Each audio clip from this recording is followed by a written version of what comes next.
Good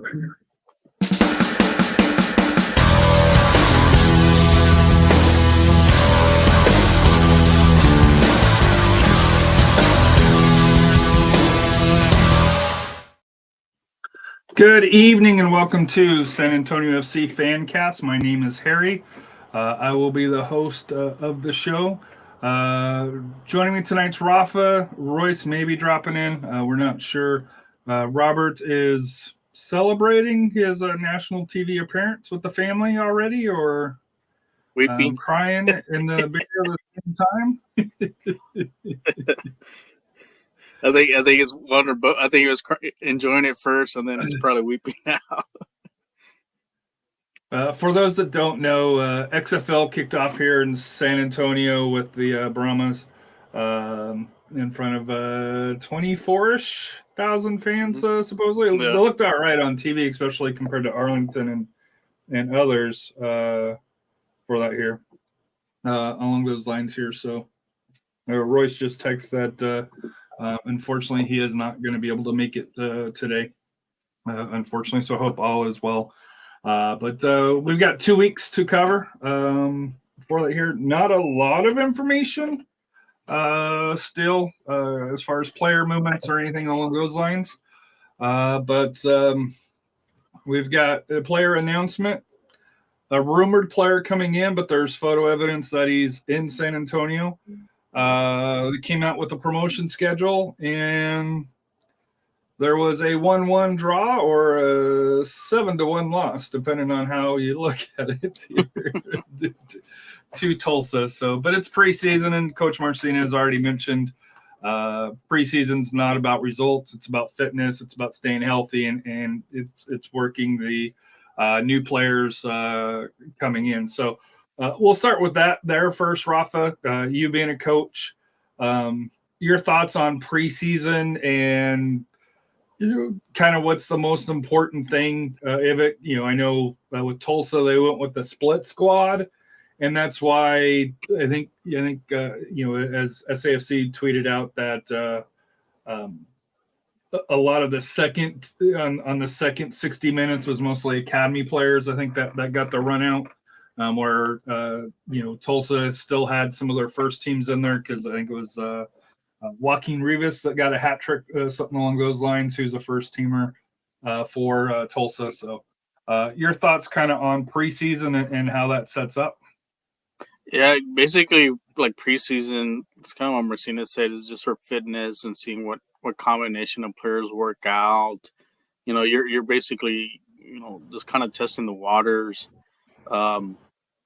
Also trying to avoid injuries too. That's why he put the academy players in that other game, and get to give them experience. And I'm sure the guy from Tulsa that scored a hat trick is very proud of scoring a hat trick on academy kids and so forth. But I don't think he could have done that with our first team. So, and really our first team, you're just the majority of the players that we have back, they already have that chemistry. It's just kind of getting just familiarized again. It's more of seeing those new players that we sign. How do they fit in? What roles can they, play in this upcoming season?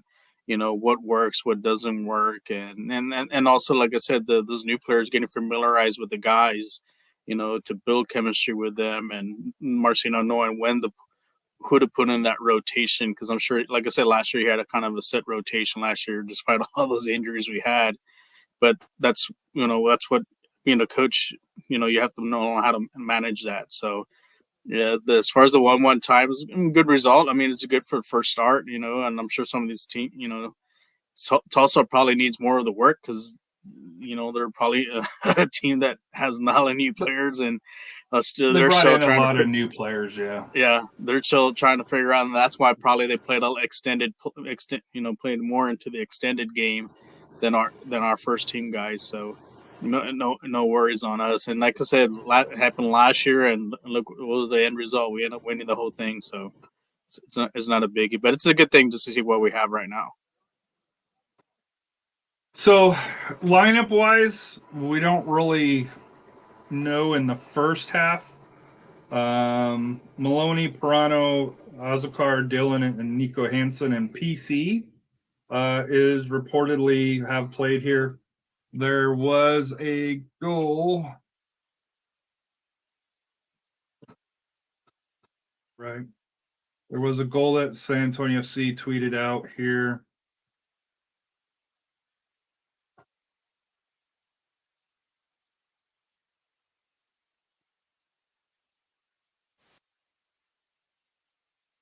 Maloney got the assist. That's a nice little chip shot by Dylan. But you could tell a little bit of miscommunication. I think that was Nico there. Yeah. That crossed in, so.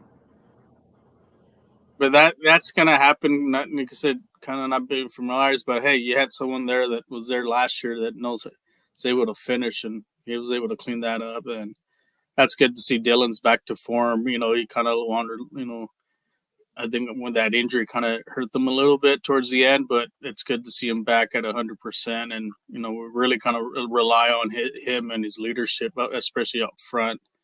You know, to take that role as far as getting some balls into the net. And so, you know, like I said, depending on who we have him, you know, whether it's Nacho or even Pirano playing up top with him, you know, it's, you know, we're going to really rely on his skill set and his leadership out there and his experience. So in the second half per San Antonio FC, they tweeted out starting 11 for the second period. Farr, Tainer, Holt, Larrera, Pirano, Gomez, Maloney, Manley, Dillon, and Padilla. You can't space Maloney and Maloney separately there. Come on, social media team. But to me, like I said here, we don't know who started, but for the second period, because they played 2 30-minute, because they only played a 60-minute friendly, and then followed it up with another 60-minute friendly as we discussed here. So.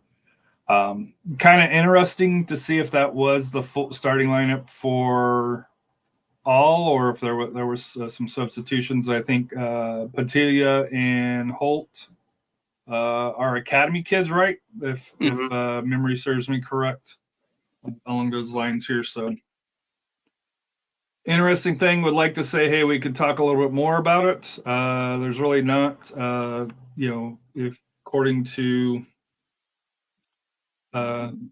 Coach Marcina on the result. Very happy with our progress through the preseason. Again, the results are not our concern. It's demonstrating our team identity to see where we're at.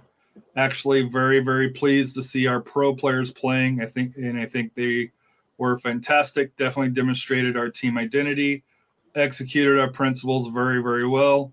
Unfortunately, not to get more than just one goal, and we were dominant. So very happy to see where we're at, but still have a lot more to do. PC, and I think this is probably a little surprise for us on his first match back on the field. It was amazing. I'm so happy to be back on the field with the guys. It's very different in a training session versus a game. I know it's not the season yet, but it's a game.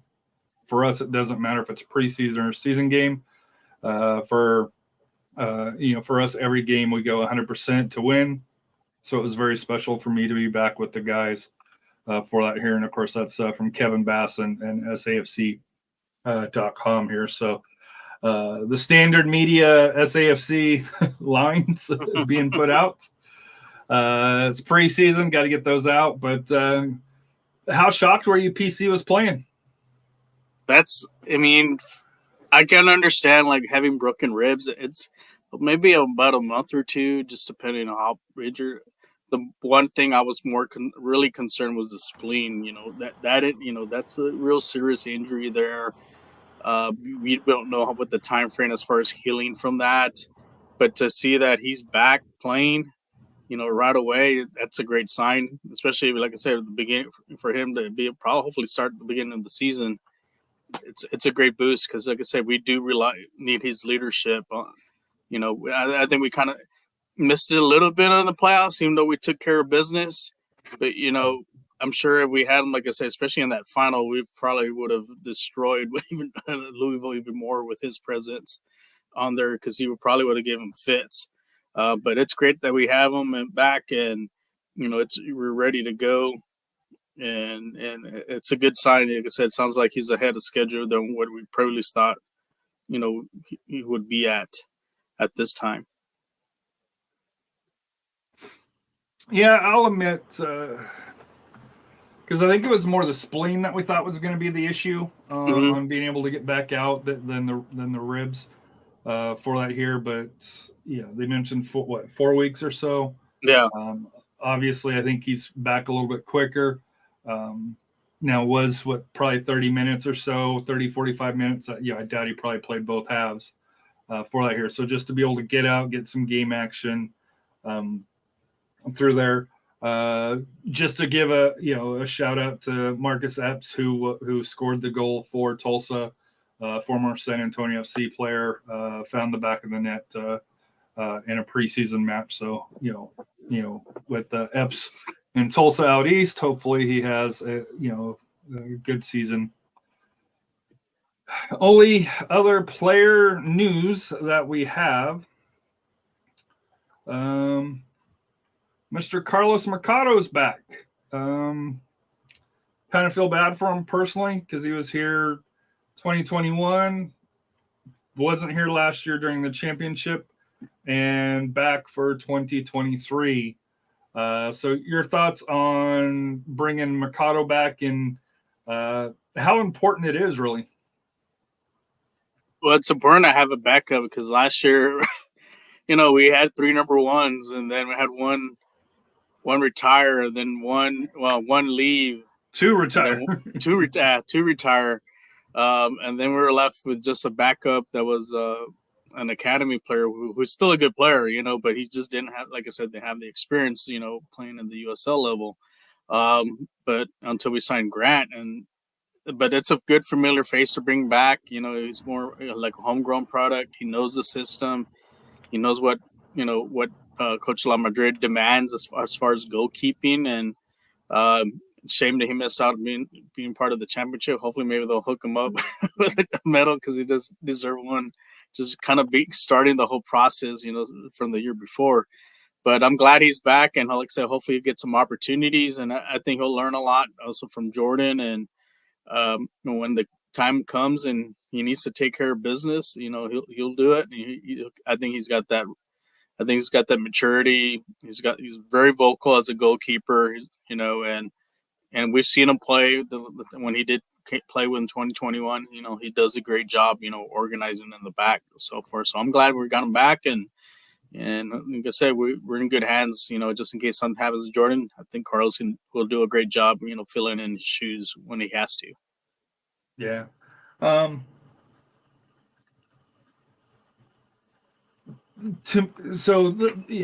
was gonna wait and ask this with the game.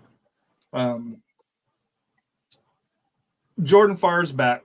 Obviously, multi-year deal.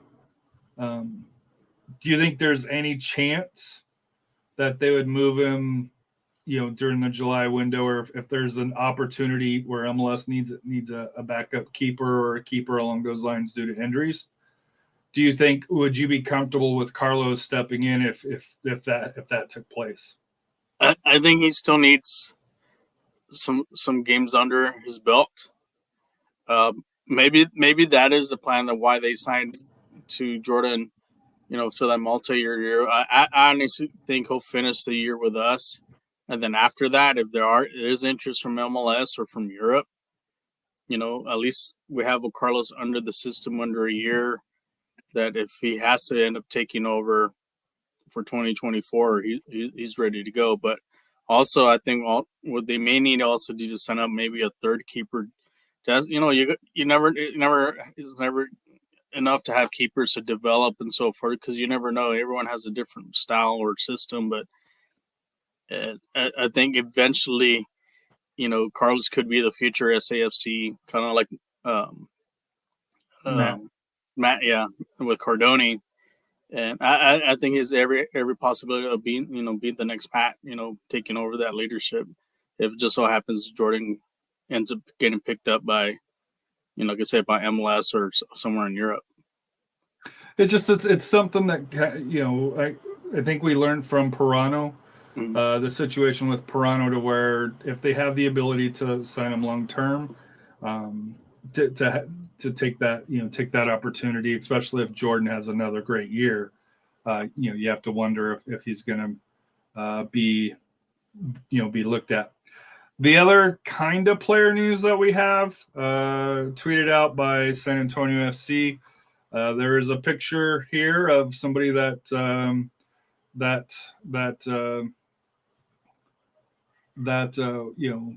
is not familiar with it. It has not been announced, but Sam Junica from Houston Dynamo. I got tipped from some sources over in Houston that he had turned down an offer from the Dynamo, and he was in San Antonio. He has not signed, so of course through there, but he is in a picture or a photo on social media from San Antonio FC, which typically is a big indicator that a signing is near. We'll just say. Your thoughts on Sam? I know he plays mainly the left side. Both he can play attacking up, and he can also play as a right back, left back, center back along those lines. Kind of would be Tanner's role in a 3-back or further outside. So to me, he's like the Manly for last year, filling that role where he can play multiple positions.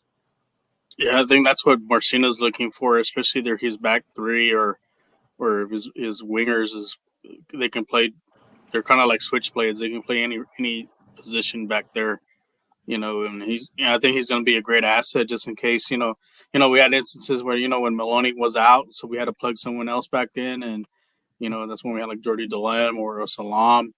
So this is a great pickup. Like I said, he's got MLS, and like I mentioned, I think we mentioned this in some of the past episodes. Marcina's picking up players with MLS experience, and that's this was what this team is they have MLS or international experience.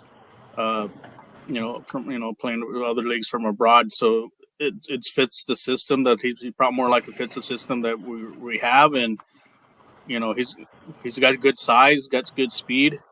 I'm surprised he didn't have a contract with the Dynamo. Maybe he felt that maybe that wasn't the best situation for him. He's probably thought, hey, you know what, maybe I could reinvent myself here in San Antonio, and end up going somewhere else afterwards. Which we have that track record. We've sent some good players playing at other great leagues. So I think and then maybe also the attraction to play with Marcina. That's probably another reason why he came down here. So, great win for us, to get him signed. Sorry, Dynamo. Maybe if we play you in the Open Cup, maybe he gets the score on you. So, but just great to have him, and it's just adding more depth to that defense, and that's what we need. I know last year we're on eggshells because we're kind of losing some players here and there because of injuries, but I think he's not going to be the last signing as far as playing in the back. Yeah, we're and this is kind of sneaking up on us, but we're 3 weeks away from playing games for real. So really, there's only really 2 more weeks of camp, because the first match is on March 11th, and you got to figure. I think we discussed they got 5 or 6 players that they still need to sign, most likely to be able to fill out a roster, unless they're going to go into that first game without a full roster. But because they got 15 right now, so it'll be interesting to see how they go. And we've seen mysterious lower leg injuries that pop up during camp. So that's why I think they got to bring in a little bit more depth. I think they're waiting for that. When does MLS start? Don't they start next week? No, this week. This week, I think that's what they're waiting for, to see what final rosters each team has and who's probably available for a loan. And I think that's what they're waiting for. That way they can key on. I'm sure they probably get maybe 3 or 4 loan players. They don't have any. Well, outside of one, they don't really have any loan players at this point, correct? Yeah. So I have a feeling they have probably 3 or 4 that they have their eye on. they're just waiting to see what turns out as far as final rosters. And then they'll probably have other couple players maybe who are not on MLS or under the radar or still haven't been signed. They're probably, it's kind of like with Abu a few years ago. He was kind of like a trialist, testing them out. And there might be some players there, there are trialists. Maybe I don't think they put them on the rosters there on the game in the scrimmage, but they're probably testing them out. And then maybe hopefully before the start of the season, there's a final announcement of who's actually, what the final roster we have going into this first game. So the only other thing, and Royce didn't have this on the rundown for this here, San Antonio FC's Open Cup match was announced. The 2023 Lamar Hunt Open Cup here, second round pairings. San Antonio drew Niça expansion team Club de Lune. They're out of the Orlando Kissimmee area. Not a lot on them. They posted some pictures. Niça doesn't kick off till towards the end of March. I do think that they'll probably play a week, a game or two by that point. I believe I've seen some reportings that this week, this game will be probably scheduled the first week in April at some point, which you're probably looking at. So April 5th or 6th. So so probably 7th, or that's March. 7th, 8th. The 4th, 5th, or 6th, probably 6th, in that time frame is probably historically when you'll see that. For that here, but so we play them. Other tasty ones that I like here. Central Valley hosts Monterey Bay, aka Fresno. So that should be an interesting one. Gold Star Detroit is playing Detroit City. Gold Star Detroit is the Niça team that's offering $10,000 if you'll play them, and if you win, they'll pay you $10,000. It's Niça. Riverhounds and Rochester, New York, out of MLS Next Pro. Rochester is the only MLS Next Pro independent team. However, there is some rumors that it may not be looking so good for them here, so that one's kind of stay tuned. Ralph, I was going to get to this here. The SAFC Championship bracelets are back in stock. I did order 10 of them. If you do watch the show coming up, depending on Royce's giveaway for that here, what he decides to give away, we'll have some of those in stock to do that. But to me, Chattanooga Red Wolves hosting Legion. One Knoxville, a new team out of USL League One, hosting Memphis. And then I thought, for me personally, I thought Lights and LA Force both kind of oddballs for their team or for their leagues facing off each other. And to me, the match, Phoenix Rising, Greenville Tramp, both perennial powers, League One and USL Championship. So keep on the lookout for that. It'll be interesting because normally this match is one of those free or those extra games that SAFC has. So it would be interesting if SAFC wins this one and then plays the next one on the road again, to be able to make up that extra game that they historically have us here. So your thoughts on Open Cup? There's really not information on Club de Lune, at this time from Niça. To me, I know they have an academy structure in place because they're USL or amateur team qualified as well. So, they've actually got two teams playing for that here. We're trying to see who's their other side, but they have two teams that are playing, one for the amateurs and then one for the new Niça team. But your thoughts about traveling to Orlando area, Kissimmee, to play an expansion team from Niça? I'm sure it's going to be a vacation for SAFC. Get to go to Disney World. Well, I'm sure our academy players will probably get a couple. They'll probably be in like last year when we played defeaters here. Interesting to see who we play afterwards. Does that mean a rematch with the Broccoli team up 35, or do we get Houston or we get Dallas to come down here? We'll see, and also we'll see if or do we travel over there? Yeah, that too. We'll see how we take. If we kind of do the route what Sacramento did, is trying to win it. Do we put some effort into it and you see how far we can take this? Because like I said, we have a good team. We're the defending champs, and I think we can compete with any MLS team at any time. I think we have the players, especially some of the players that have played there. They know what the speed of the game is. So, last year we just kind of got screwed out of a call that should have been a PK that could have tied things up, and who knows what would happen there. But we'll see how this one goes, and so Club Leon, I'm sure they'll probably be happy playing us. Get to play the USL champs and get bounced in the first round. So how it works after this is the 18 lower seeded MLS teams will join the 30 winners of the second round in the third round here. So we will see how that goes. So you think it's the bottom 8 of the MLS teams then?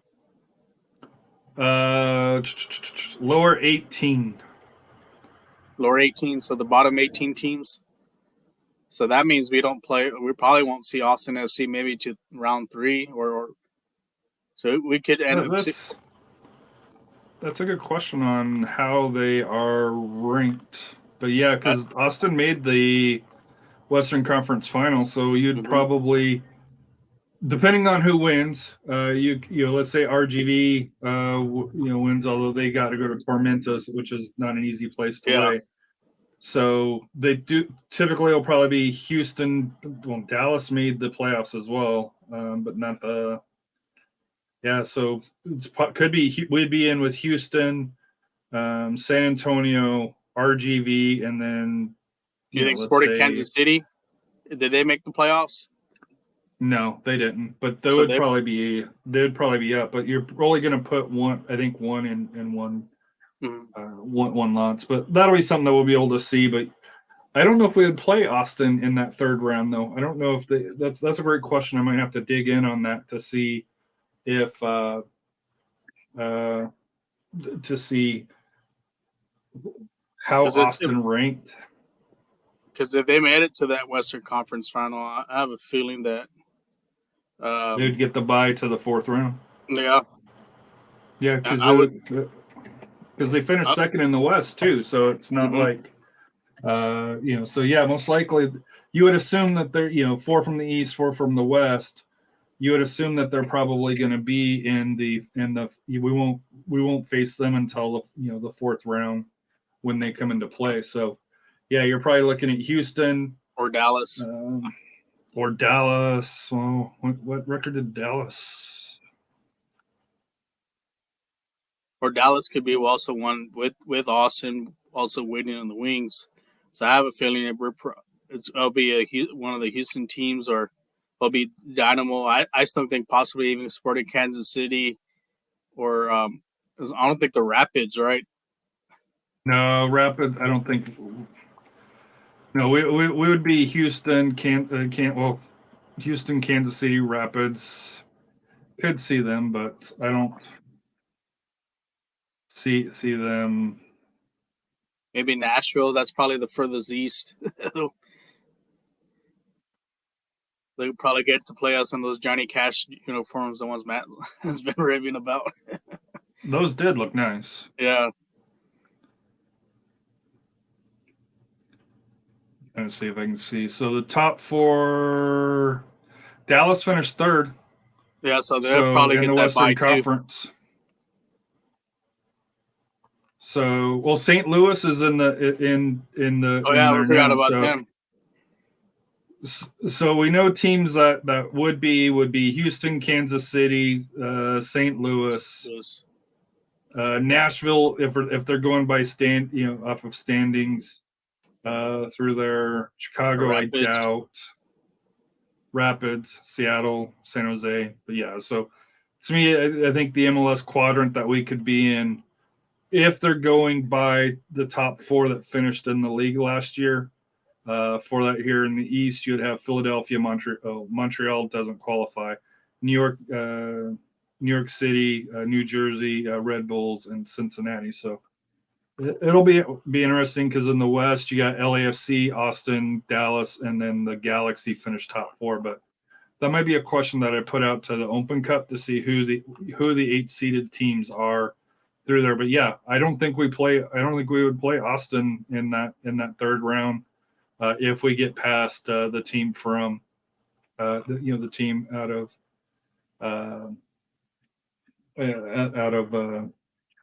Kissimmee there, Club de Lune. Wouldn't be interesting. Wouldn't be interesting. We play St. Louis and get to see a Samadera back, or vice versa. That'll be a fun one to see him versus Tainer go 1-on-1. So the only other topic that we had on the rundown was the promo schedule from San Antonio FC. Home opener, fireworks, sponsored by Texas A&M University. Switchbacks, Dollar Beer Night by Michelob Ultra. April 8th, a red out. A lot of people were thinking that might be a third kit red, or is our through there. I love this one here just for the cheekiness. Champions Night against Phoenix Rising. But I also thought about that on April 22nd. UIL should be completed by then as well, right? I think the week before. So you could have the TAPS completed, and if there is any UIL championships like Bernie was last year, they could be recognized on that night. So I kind of like how they didn't have that, in the earlier, to where they could celebrate all champions, for the locals, if there is any local San Antonio teams that do win it, or TAPS teams for that here. And if you haven't watched the SA Soccer Roundtable TAPS bracketology, you can go back and watch it on YouTube or on the podcast feed. That was interesting. Vegas, April 29th, Dollar Beer Night, sponsored by Michelob Ultra again. New Mexico United, it always seems like we have Military Appreciation Night with them, and there's going to be an auction of kits on that one there. That's sponsored by Toyota. June 3rd against San Diego Loyal, Health and Wellness night. June 10th, the Pride Night, ticket T-shirt will be offered, and there is going to be an auction against Birmingham Legion on July 1st, Independence Day celebration. Then there's a break till July 22nd, summer staycation, ticket package, also beer night for that here. Any idea what you think that is? Maybe they give us hats with umbrellas because of the heater, little air fans because of the heaters, or those towels that get cold. I don't know. Who knows? Or sunglasses, I'll bet. The one I'm, like I said, interesting is that was that red out night. I'm just thinking, might be that third kit. And it's weird against Sacramento, although Sacramento, their away kit is typically white. White, yeah. With the was a burgundy strap, or whatever color of red that they call it for that here. Wednesday, August 16th, $2 beer night, or hot dog night, pardon me. Following up with Spurs night on August 19th against Monterey Bay Union. Ticket and a bobbleheads, which I have my own personal comments. I'll just leave it at that. I just don't. If it's SAFC bobbleheads, I'm for it. But if it's a Spurs player bobblehead that, hey, it's left over, we got extra. Yeah, I don't mind the Tim Duncan ones, or the Parker or Ginobili. That's okay. But yeah, I'd rather why not have the Jordan Farr bobblehead? or Tainer bobblehead.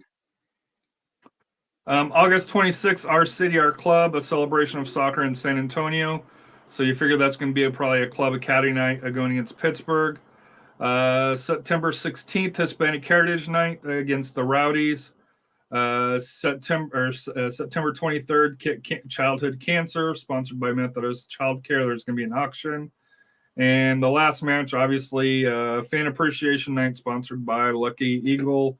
There will be fireworks as well on there here. So I think one of the big complaints that I heard, and one of it's championship night, and then I think Fiesta is the other one, right? The April 29th Dollar Beer Night, is there is no Fiesta themed or themed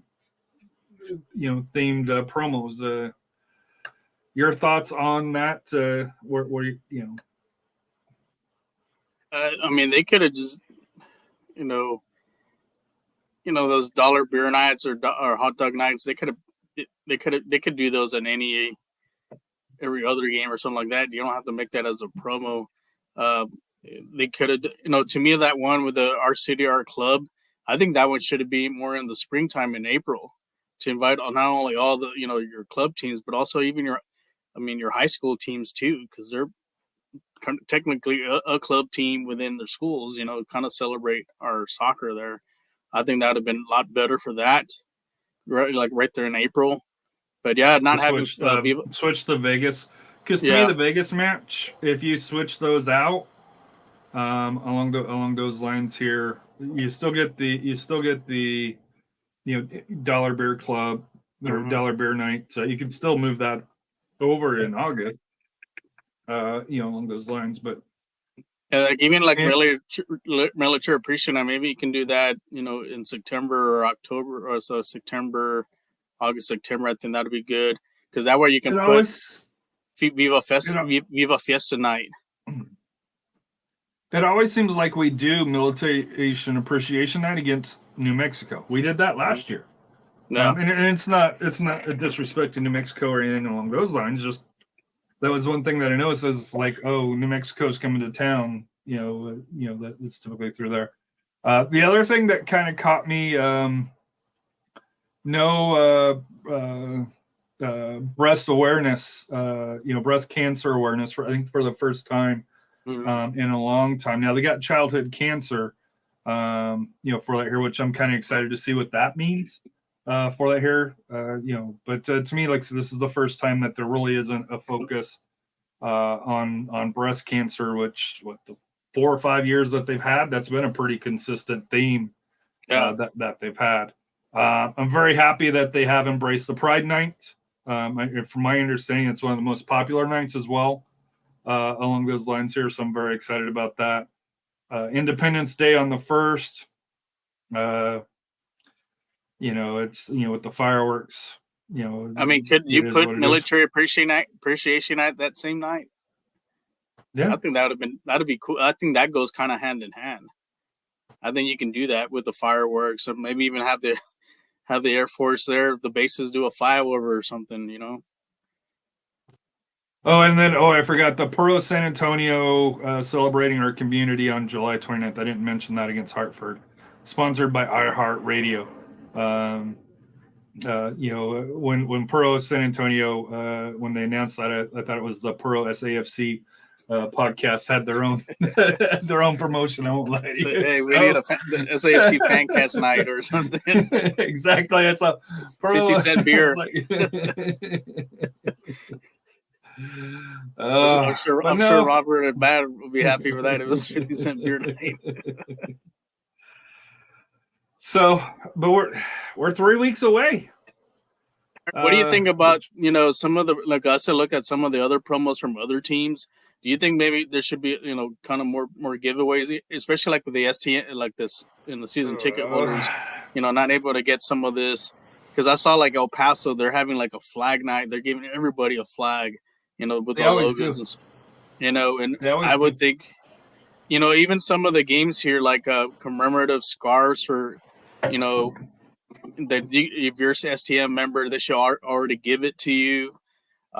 I'm wondering if even for the friendlies, whoever we play, which is I guess rumored somewhere, maybe a team from Europe, who knows, or South America or Mexico. Making a commemorative scarf that has a half and half. Yeah, that's a flag that we got when we went to El Paso a couple years ago. Yes. That'd be fun. That'd be great to get on an opening night. Have a bunch of New flags there, Mexico. everybody waving that. Yeah, waving that in the game for every fan.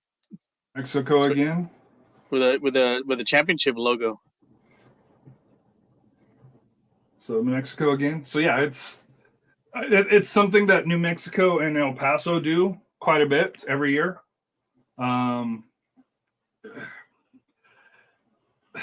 It's one of those things to where I don't want to seem like I'm greedy, because I do love my club, and I know Kevin, and I know the people at the Spurs, and Mr. Holt, and everybody do their best. But when it comes to merch, when it comes to promo items that they're giving away, it's not at the same level as other teams are. It's better than some, but it's not it's not championship quality like the rest of the organization has. And that's where we need to be at.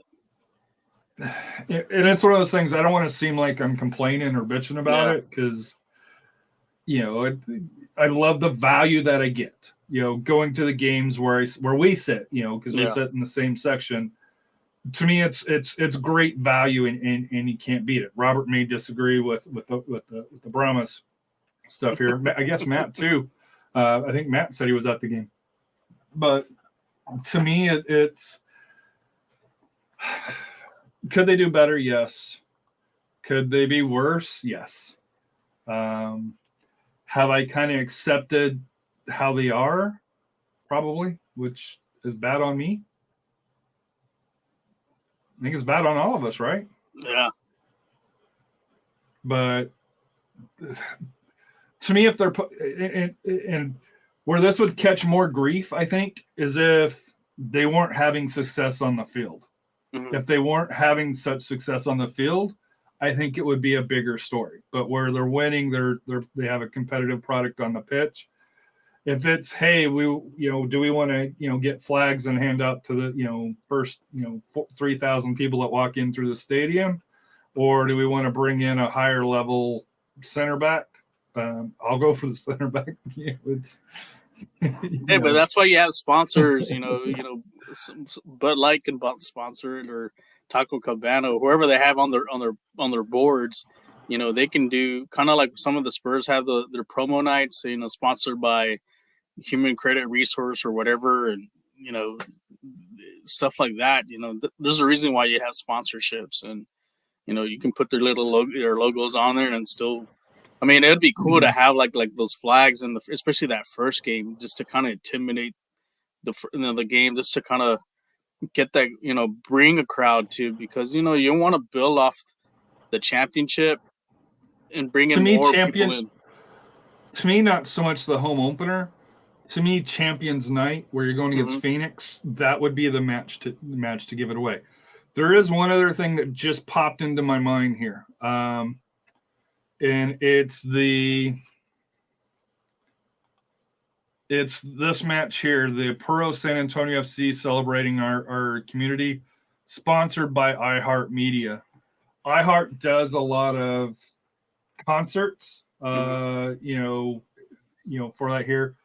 I wonder if that's going to be one of the first times that we have maybe a post-match concert by, C-level group, maybe, somebody locally from San Antonio, along those lines. Because to my knowledge, this is the first time I've seen iHeartMedia sponsor, be a sponsor. We've seen Texas A&M, San Antonio. We've seen Michelob Ultra, HEB, Toyota, SWBC, Methodist, Lucky Eagle, Bet 365 on the Spurs night. That one could be interesting with the rumored legislation of legalizing sports gambling in Texas for that here. So, or casinos. Yeah, that's and one's rumored to be, because how they did it, would be one in San Antonio. But to me, because when I don't know how many people know this, when Gordon Hartman built Toyota Field, he mentioned that would be a place for concerts. Mm-hmm. As of yet, they have not had any concerts out there. So, I have an idea who they can bring. If they want to go big, they can go bring Los Tigres del Norte to play there, for that night, or one of the Tejano artists, maybe one of the local Tejano artists that we've had. I know people like Ram Herrera lives here in San Antonio, a couple other groups. I think that's probably the way to go. Or unless they want to go all out, bring George Strait and he plays there. There's a little mini concert there after the game. So, well, he's local, right? Yeah, he's local too. So, I mean, it makes sense. And I think another thing also for those promo nights, I think was something I talked to Matt about. Having kind of bringing in younger fans in, especially at the college age, is having like college nights, like something what the Texas Rangers does. Like every night, like they have like a specific college nights, and they have a commemorative Texas Ranger hat with the school colors. I don't know for here it'd be maybe they have like a UTSA night, a Temusa night, Incarnate Word, but they give a SSA T-shirt and the colors of their schools or something like that, or a hat. I think maybe that's something that maybe should look into in the near future as well. Yeah, I'm just checking to see who has San Antonio connections. Pat Green, you hear about him all the tour. Well, Willie Nelson comes a lot here. Willie Nelson. He's playing in the Brothels with ZZ Top, I think, pretty soon. You might know this. Shelly Lareris, I guess, is a Lattice, music for that here.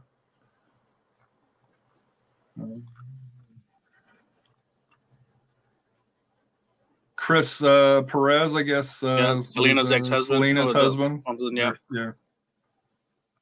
Just trying to go through.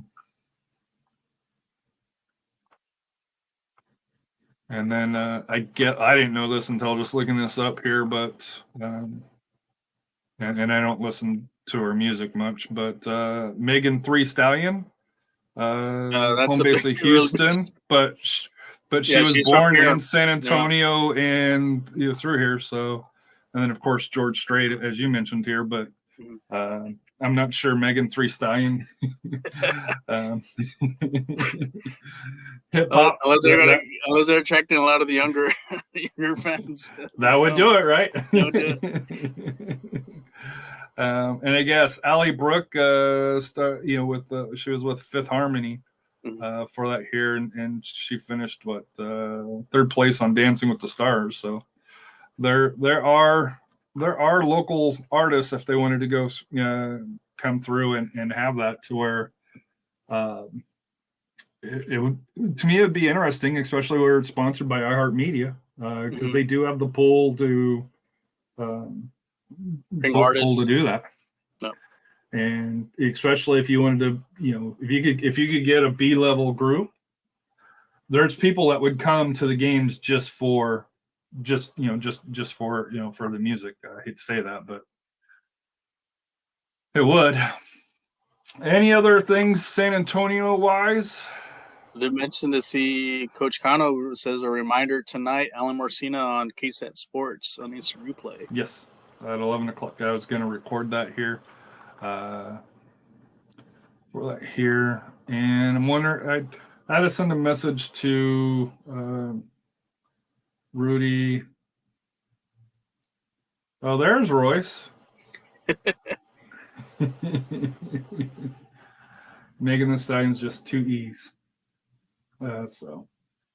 But to me, like I said here, I lost my train of thought. See here. Yeah, I agree with you, Royce. That most likely Pat Green or a country artist, or even a Tejano artist too. Yeah, But I think the lady that I mentioned, I know because she's more older, because it said she has 3 decades of that here. So I'm not sure if she's still active or not, but Yeah. it would be entertaining for that here. But yeah, I do think it would be Pat Green or something along those lines. But hey, Willie Nelson come down here, still in some of the Broccoli FC Thunder. Wouldn't mind that here. Anything worldwide soccer wise? I know the CONCACAF U17s is going on, and I think last I saw, United States and Mexico were through. Turn it up. Yep. I think Mexico beat Nicaragua, I think 7-0, 6-0, 7-0. Let's see here. It's still determined. So United States beat in the round of 16, beat Dominican Republic 7-0. Mexico beat Nicaragua, as you mentioned, 6-0. So Guatemala versus United States on the 21st. So you would get, well, there's 2 matches that are going on. I don't know if you get El Salvador Trinidad winner or Panama Cuba winner, which El Salvador and Panama are both winning. So on the 21st, both the United States and Mexico both play at the U17. I have heard rumors that there is also a U.S.-Mexico international friendly during a non-break international break window. Possibly going to be rumored somewhere here in the States here, but it would be BC guys. Yeah. Since it's not an international break where clubs have to release players.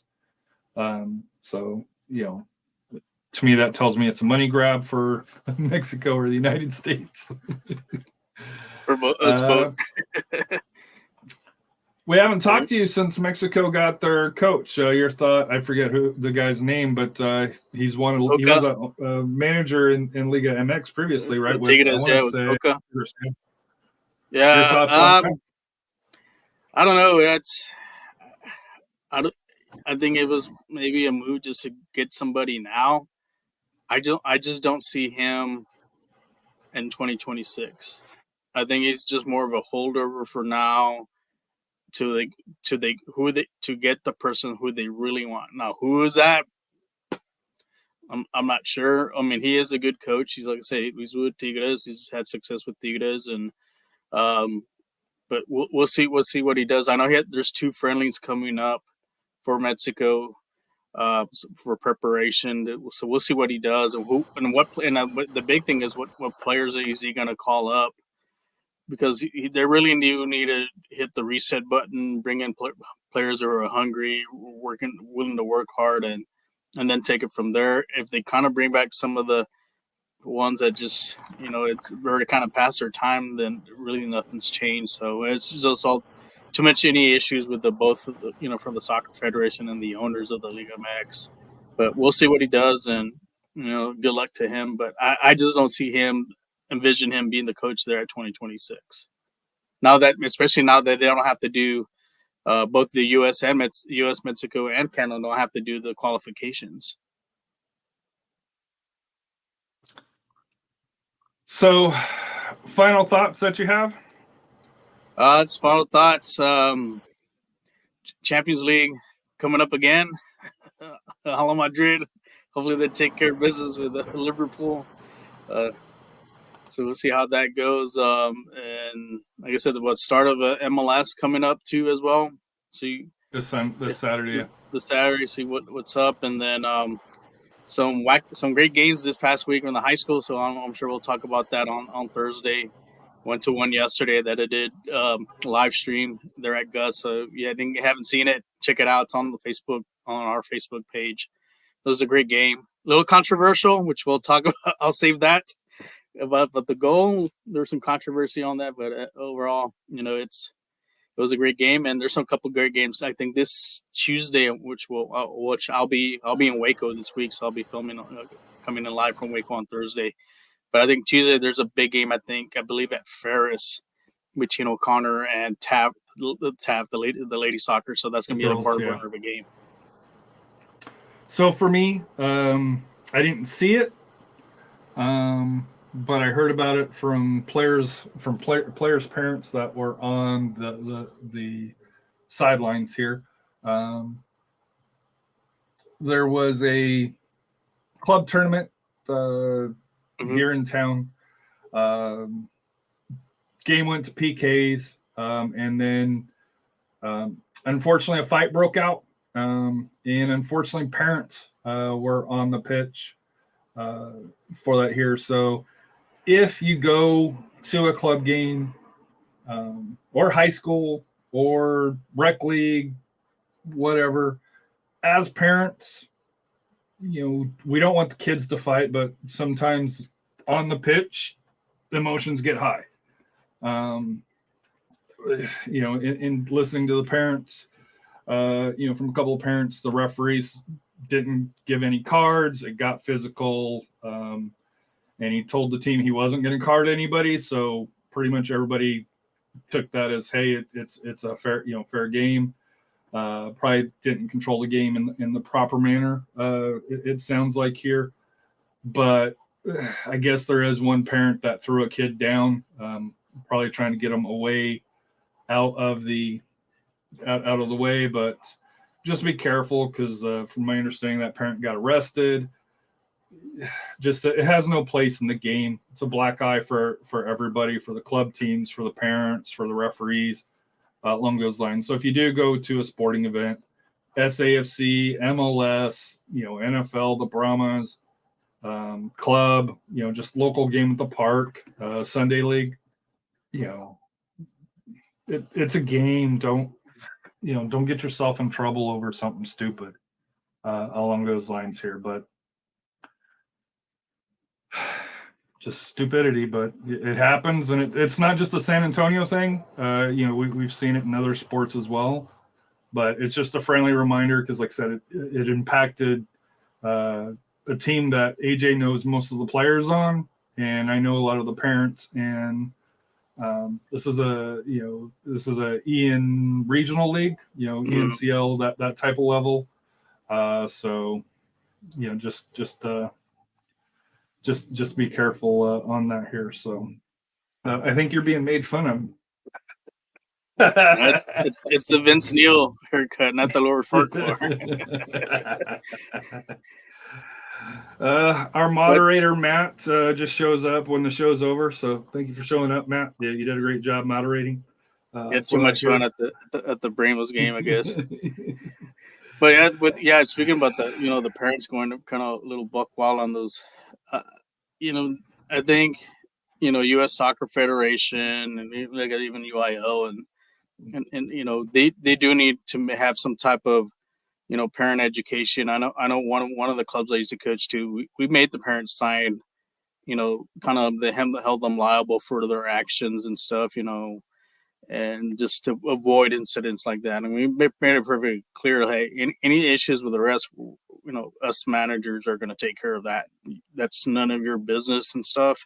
I know emotions get high, but we're here for the kids. We're here for them to play, develop, get better. We not like the results at times, but that's what they're there for. And like I said, and that's the issue why we have that referee shortage, because of those situations. And I know, and that's why, especially like Saturday's game that I went to, there were some bad calls and stuff, and some of the parents were, kind of saying some stuff, and but it happens. No one's perfect, and I've seen tweets about complaints about the refs, the lack of shortage. If you put your money out this and go out and ref. If you don't be part of the problem, be part of the solution and help out. That's just to help build. The only way we can build this game here is that we all get along with it, get along, and just respect each other's boundaries and so forth. And not, like I said, not everything's going to get called right. We're only human, so it's it is what it is right now, and hopefully we can get through this, and hopefully we can get some referees back into officiating more games. There is two things that I wanted to bring up here, and we got to do it quick because we got to keep with Royce's hour-ish window, not Harry's 90-minute-ish. USL was announced that USL is going to be on ESPN Plus, so same thing as normal. USL Championship also highlighted a senior pro referee, and it was a great story. Nicholas Murray, if you go to the USL Championship website. So to me, knowing USL, most likely referees are still going to be through pro referees, which is a positive. I know there were rumors that they were going to be going non pro referees. So it sounds like that may nothing was official saying that they weren't, and then I doubt we hear nothing official saying that they are. But to me, just if you followed USL for any amount of time, if they're not going with something, they're not highlighting it on their website. It's well, that's a good thing to have. They're gonna have those referees. As long as they don't pay them off like Barcelona, then we're fine. So. Oh, come on. So since you did bring that up here, Chelsea, Man City, Man United, Barcelona, Juventus. I'm still not sure. Real Madrid, super clean as well. The Super League is also been back in the news. Any comments? Of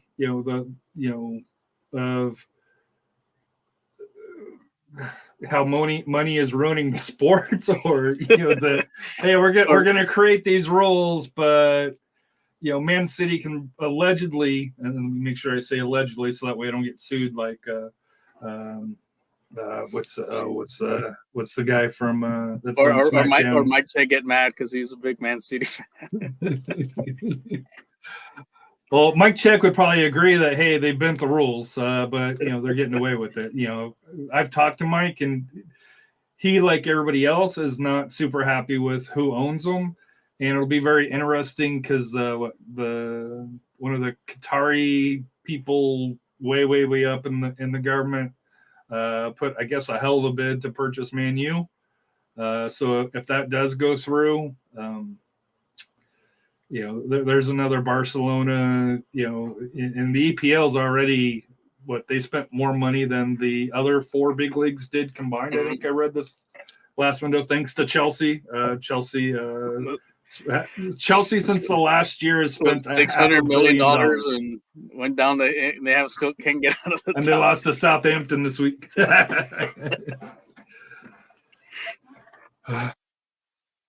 But any thoughts on the craziness of Europe? Yeah, imagine that happened here in MLS. Well, MLS won't take the training wheels off. Well, here's the thing. Maybe some of those those Middle Eastern investors, sooner or later, they're going to start looking towards the U.S. and start buying some of the teams, and because there is a big, like I said, with the television contracts. With the big networks like ESPN, ABC, now with the Apple TV contract too, now it makes sense for them to say, hey, you know what, maybe you do need to invest in the MLS team and put in money. And now they start attracting some of the big time players, even before their retirement, that's just, like I said, the money talks and stuff. And now that Super League is kind of creeping back up. It's coming again. Back. I think it's going to happen.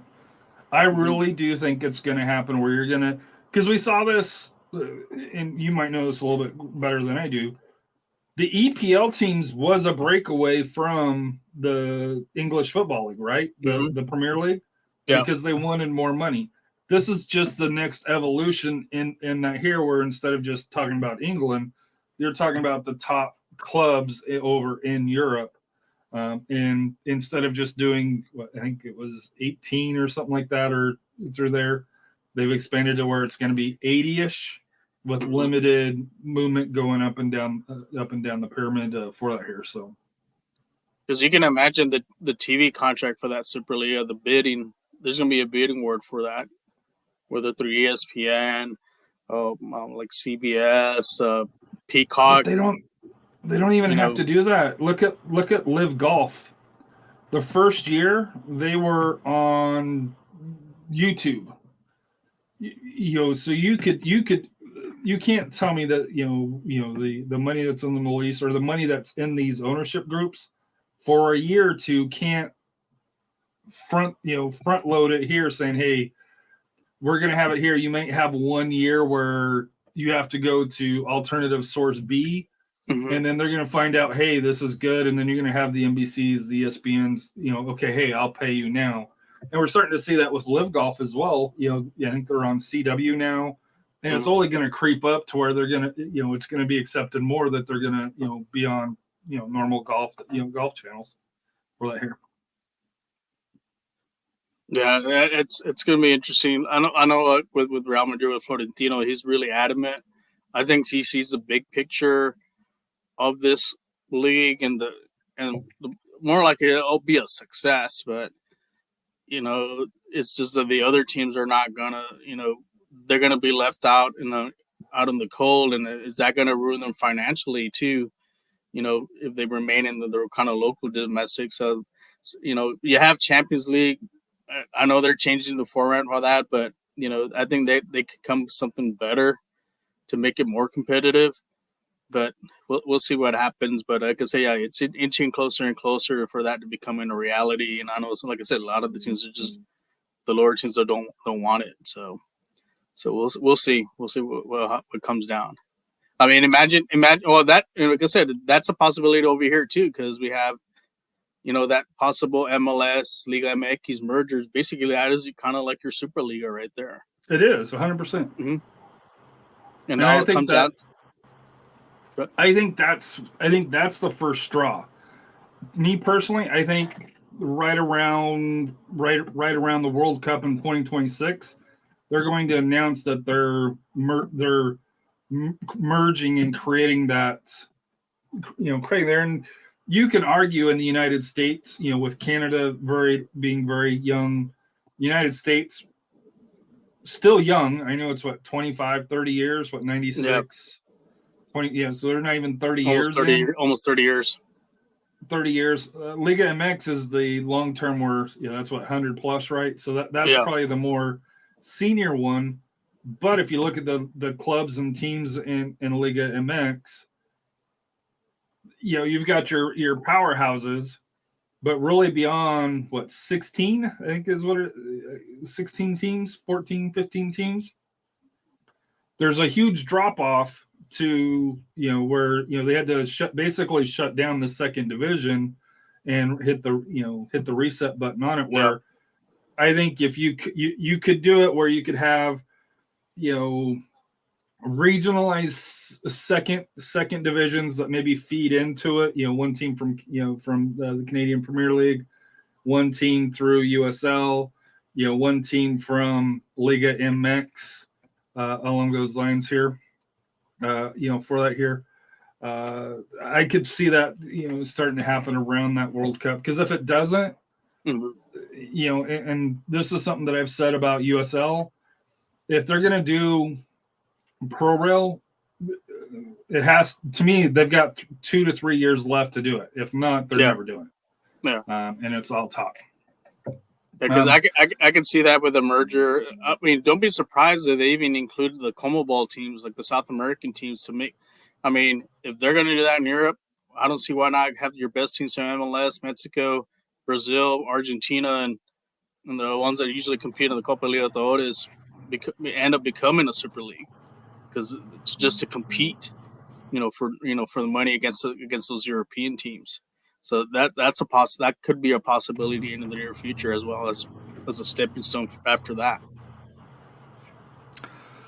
So Matt is trying to get us to go out to the season ticket member practice, which is tomorrow night, I believe. For here, I don't have the email pulled up here, but evidently they are trying to get the SGs are trying to get more of the entire stadium on board. I'm doing some of the chants for that here. So Matt, he said that he's going to take his drum and try to teach us. So good luck with that, Matt. I have plans to go out, but we'll see if I do. You I won't plan be going there. into the season too? You won't? Because I'll be in Waco. But I think I told Matt if he can pick up my jersey. That's another thing. The jerseys, I think they're going to be available for pickup and whatever other stuff they're going to give to the Sins. Depends on how drunk I get. So scratch that because we know he's. They won't have no Jaeger bombs there tomorrow night.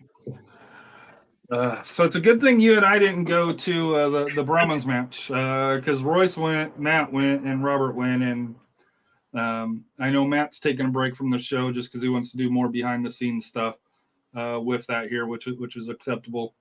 And we need to work with him so that way he can the Twitch, do these short the Twitch and the short videos for that here.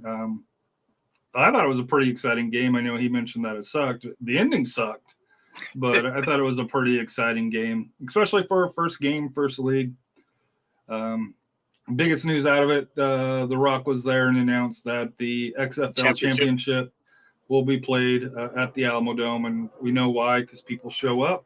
That's what San Antonio does along those lines here. But we're now at an hour and 10 minutes, so we got to get going or Royce is going to kill us. Any final thoughts? Just like I said, looking forward for this week, and I'll be back on 50-50 podcast in a couple of weeks. I think on early March. Well, no, actually February 20. I think the 26th, I believe, or 27th.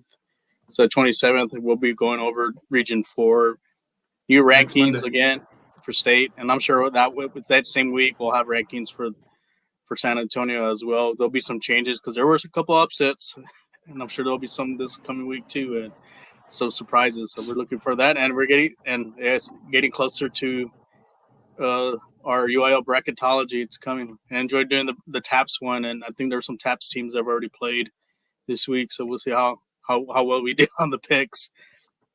Yeah, I guess I got to go look that up because they played yesterday, and the next round kicks off on Tuesday the 21st. Yeah, go look to Coach Cano out there, give him hell there in Houston. Title all the way. I told Rafa to pick you all the way through, Coach. He said no. So it is what it is. But what's like without goals, we're out of here. Hope we see everybody tomorrow at the season ticketman practice, with the exception of Rafa, because Rafa's got work in Waco, of all places, for that here. If you can't make it, like I said here, hope to see everybody out in 3 weeks for this home opener on the 11th of March. It's here. And SAFC needs some player announcements. Come on. Got to get with it. Russ got to put on those socks for this whole week. Poor Susie, dude. Royce is not going to be able to take those socks off, and Susie's got to put up with the smell of it. So poor Susie through that here. But hope everybody has a wonderful evening. We'll catch you next Sunday. Should be a fuller crew. I don't know if the Brahmas play at 2:00 in the afternoon. I think they may be away anyway. They're in Orlando. So they're in Orlando. So we should have the full crew back at that point here. So hope you have a wonderful day.